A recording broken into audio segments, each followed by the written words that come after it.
Hello, my dear students. How are you all? I hope that you all are well. Okay, and I hope that you are understanding this topic that I have been taught to you with respect to this chapter, synthetic fiber and plastic. In your previous lecture, beta, you have studied about acrylic, right? Also, we have discussed about the key features of synthetic fiber, right? Today, in this lecture, what you are going to study about? You are going to study about disadvantages and advantages of synthetic fiber. Also, I am going to shower some light on particular topic plastic. I'll give the basic introduction about plastic and its type. Okay, so without getting late, without any further more discussion, let's start our today's topic, that is advantages and disadvantages of synthetic fiber. So as you can see, I have written on the board, and most of the part is given in your book. So you have to note it down all these points in your notebook also. I hope कि आपने सभी जितने भी points मैंने अभी तक समझाए हैं उन्हें आप note down कर रहे हैं, और ये जो advantages and disadvantages है ये भी आपको अपने notebook में note down करना है. Okay. So before doing that, let's just discuss them one by one so that whatever we have studied in your previous lectures, that can be understood once again. Okay, that can be included once again. Okay, so let's talk about the advantages first, and then we will discuss about the disadvantages. So synthetic fibers, we all know that it has a very high luster, right, and it do not become yellow with age. So आपको पता है बहुत सारे कपड़े ऐसे जो अगर आपके पास घर में रखे होंगे, जो जिन्हें हम धो कर देखें उनका कलर जो है वो फेंट हो जाता है ना. येलो विद एज का मतलब है फीके पड़ जाना, है ना. इसका मतलब ये नहीं कि वो पीले हो गए हैं, इसका मतलब होता है कि एजिंग होना, यानी कि फीके पड़ जाना.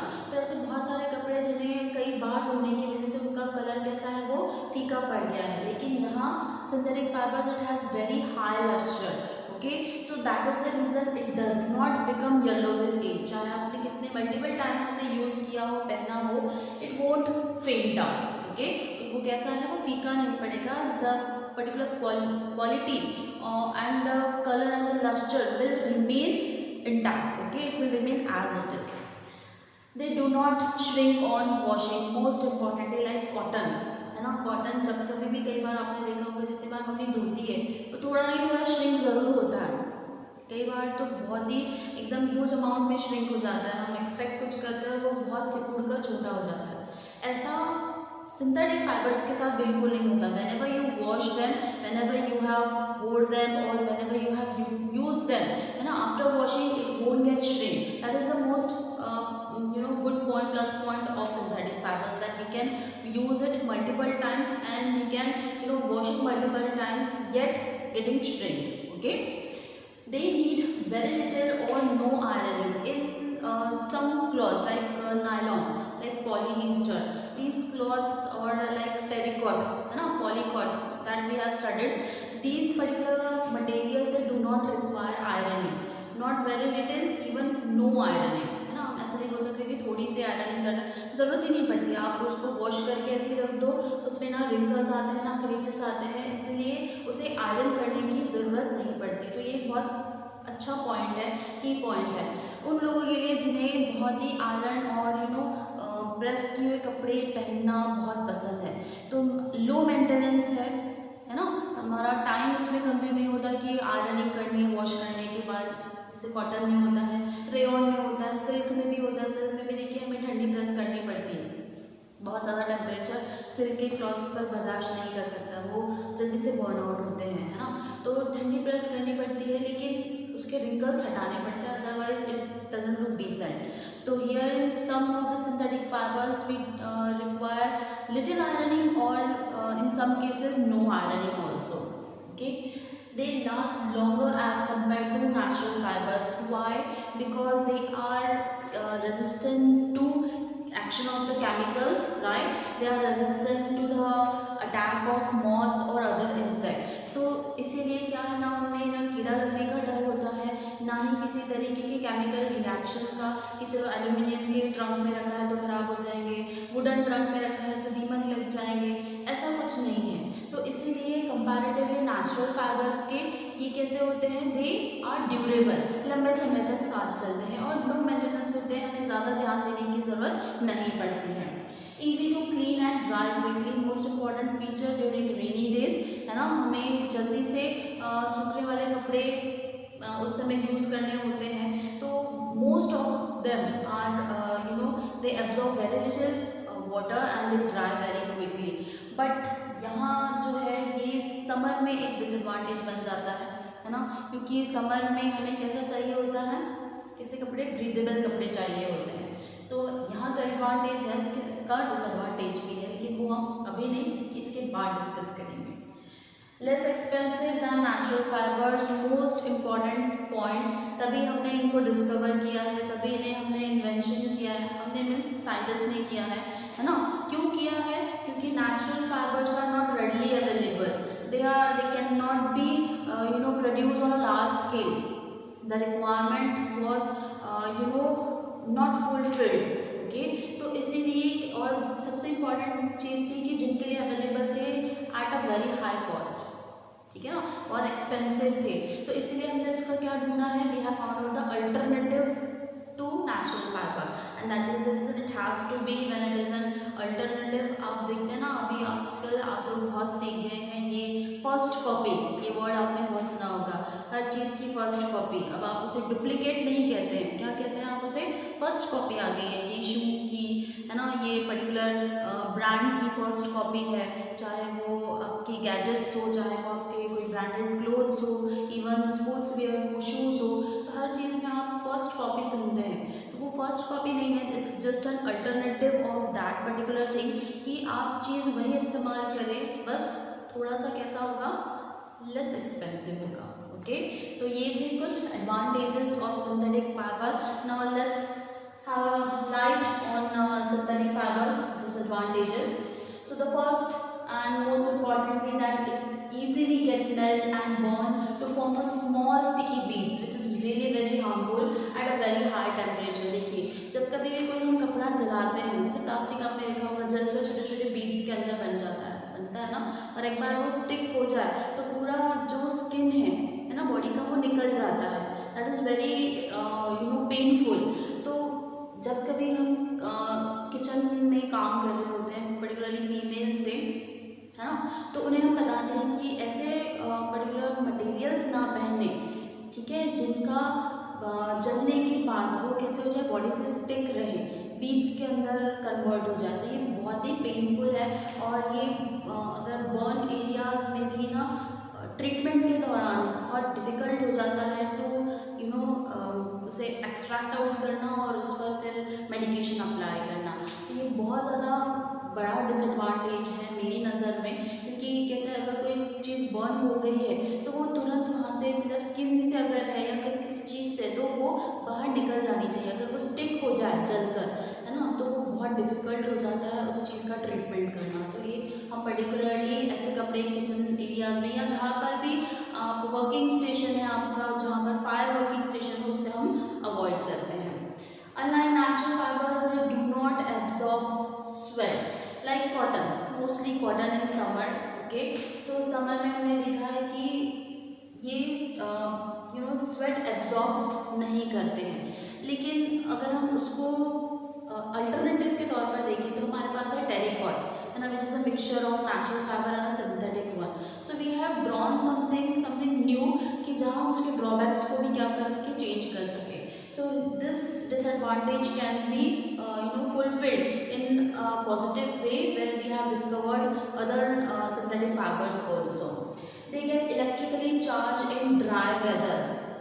Now we all know कि थोड़ा सा स्टैटिक, थोड़ा सा स्पार्कलिंग हमें देखने मिलता है इन द फ्लीस और ब्लैंकेट्स, है ना, थोड़ा हमें सुनाई भी देता है जब हम झटकते हैं उसे, और उसमें से चार्ज निकलता भी है। To the sensitive skin it is really harmful, कुछ के लिए बहुत ज़्यादा हार्मफुल है, क्योंकि उसमें से जो इलेक्ट्रिक चार्ज प्रोड्यूस होता है it can damage the skin. सभी के लिए नहीं, लेकिन है डिसएडवांटेज। उसमें से हमने देखा है कि जो सिंथेटिक फाइबर से बने हुए ब्लैंकेट या फ्लीस है, उसमें से एक इलेक्ट्रिक चार्ज प्रोड्यूस होता है।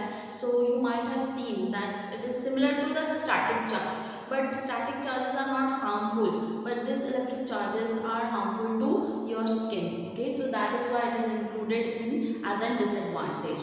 And the most important among all is that it is not a biodegradable. Okay, so since it is not a biodegradable, it is a cause of a lot of pollution, which is today's demand. Okay, not to produce pollution, ये हमारी आज की ज़रूरत है. We are suffering from so many things and causes are affecting our life. We all know, हमें discuss करने की या बताने की ज़रूरत नहीं है, लेकिन ये बहुत इम्पॉर्टेंट है कि सिंथेटिक फाइबर जो है वो बायोडिग्रेडेबल नहीं है, और इसीलिए क्या प्रोड्यूस करते हैं, lot of pollution which shouldn't be there, since we can not if we can not protect our environment, we shouldn't be harming one, right. अगर हम उसको प्रोटेक्ट नहीं कर सकते हैं, बचा नहीं सकते हैं, तो हम उसे हार्म भी नहीं करना चाहिए. हमें क्या करना चाहिए, उसे उतना अवॉइड करना चाहिए कि वो हमारे एनवायरनमेंट को पॉल्यूट ना करें. ओके, तो ये पॉइंट्स आप नोट डाउन कर लीजिए.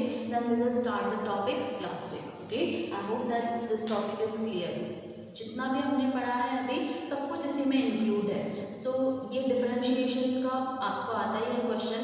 सेकेंडली, आपको 2 मार्क क्वेश्चन के लिए आता है, एंड आपको MCQs में भी आएगा या फिर फिलिप्स में भी आ सकता है, कि फिलिप्स में या ट्रू और फॉल्स में. तो there are plenty of objective type questions and short questions also, जहाँ पर आपको ये particular depending on advantages and disadvantages there can be questions to be asked. Okay, so note it down, it's really important.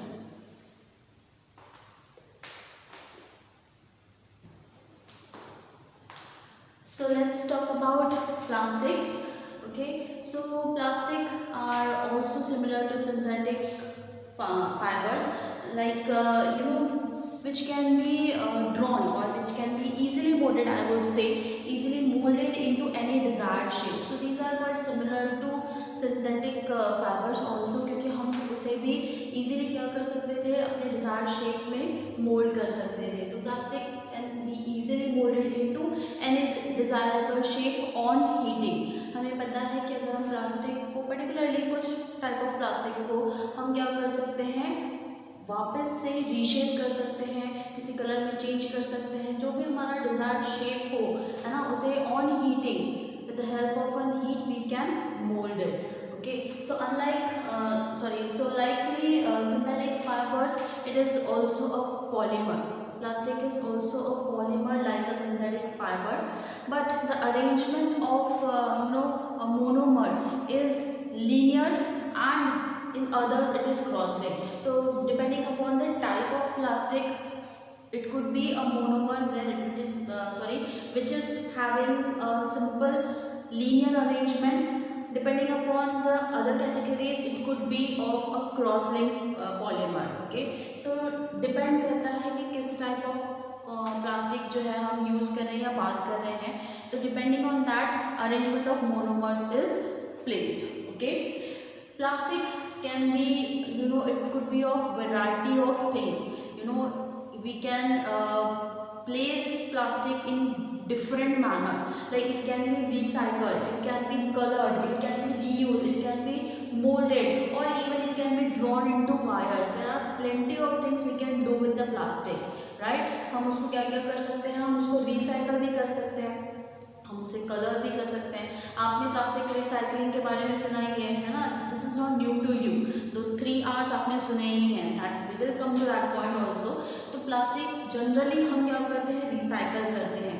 हमारे पास different type of plastic container से लेकर storage और packaging materials के लिए भी प्लास्टिक अवेलेबल है, in different shape, in different colours and in different manners, right. तो यहाँ हमारे पास बहुत कुछ है प्लास्टिक के साथ करने के लिए. It can be reuse again. हमारे जो हम मार्केट जाकर प्लास्टिक को हम करते ही है ना, बहुत सारी जगह से जब अगर हमने कोई सामान लिया है तो उस पॉलीथीन का, उस पर्टिकुलर प्लास्टिक का हम वापस से रीयूज़ करते हैं. कई जो कंटेनर्स हैं हमारे घर में प्लास्टिक के, हम उसे डिफरेंट पर्पसेस के लिए, डिफरेंट ओकेजन्स पे यूज़ करते हैं, राइट. सो बहुत कुछ है हमारे पास जो हम प्लास्टिक के साथ एन नंबर ऑफ थिंग्स हम कर सकते हैं. There are countless things that we can do and perform with plastic. Here what you else you can make general वे में अगर हम बात करें तो प्लास्टिक जो है आप देखिए मोस्टली आपको टॉयज़ के फॉर्म में मिलेगा। प्लास्टिक के बहुत सारे टॉयज़ आपको देखने मिलेंगे।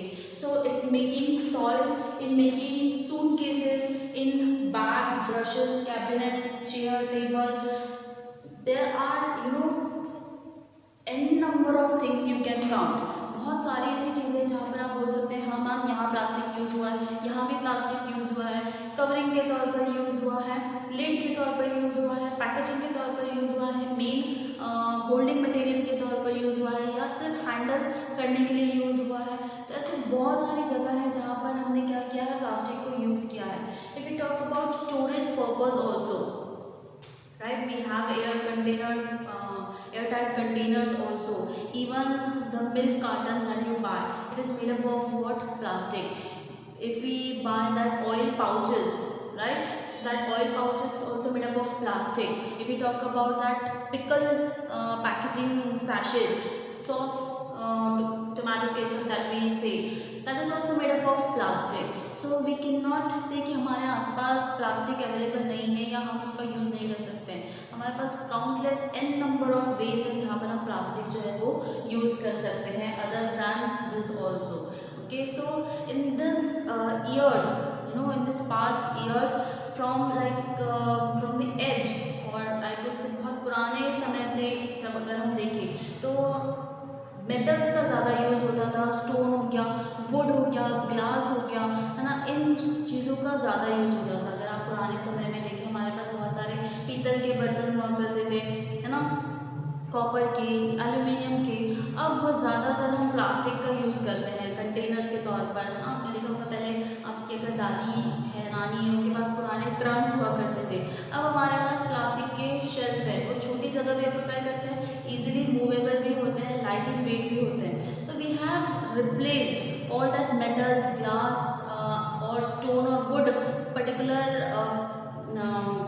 Materials into with what plastic. हमने क्या किया, प्लास्टिक से उन सभी को रिप्लेस कर दिया है। So it has been a very important part of our life. It plays a very important role in our daily life, है ना। अगर हम छोटे से मार्केट से स्टार्ट करें, हमारे घर जो हम वेजिटेबल्स परचेस करने जाते हैं तो भी हम कैरी बैग्स लेकर आते हैं, हम लोग थैलियाँ यूज़ नहीं करते हैं।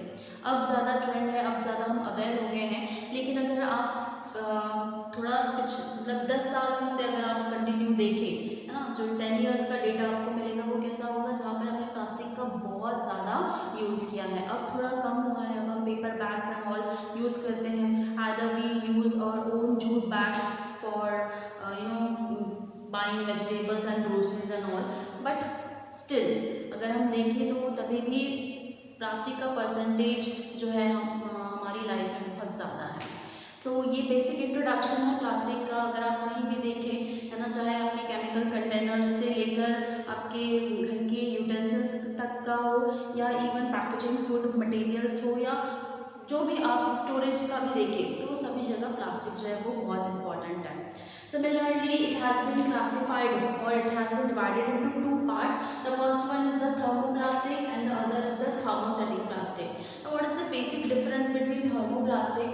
See, thermoplastics are the type of plastic which can be, which can change their shape on heating, which can be remolded again.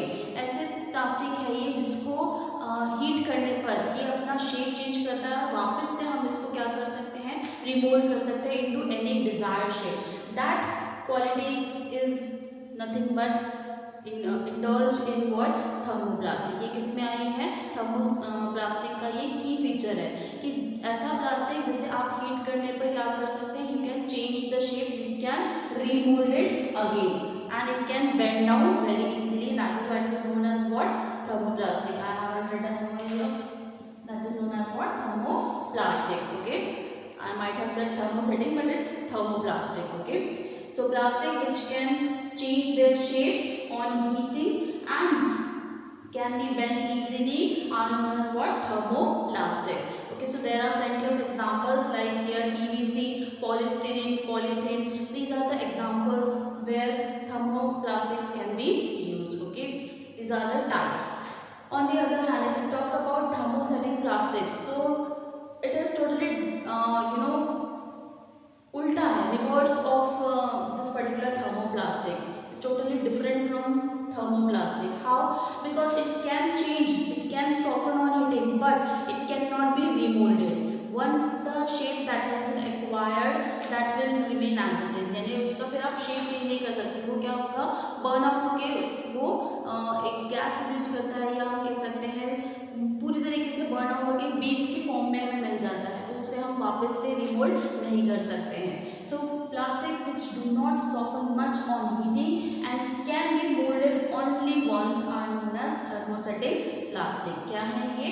ऐसे प्लास्टिक जो सॉफ्टन तो होते हैं हीटिंग करने पर, लेकिन एक ही बार अपना शेप जो है वो रिटेन करते हैं, उसके बाद आप उसे रिमोल्ड नहीं कर सकते. Like melamine and bakelite. Melamine और बेकलाइट के आपके पास में डिनर सेट्स वगैरह होंगे, आपने देखा होगा. एक बार टूट जाए है ना, तो वापस से उसे जोड़ पाना या वापस से उसे रिमोल्ड कर पाना it's too difficult. Okay, nearly impossible. So ये बेसिक इंट्रोडक्शन है प्लास्टिक का.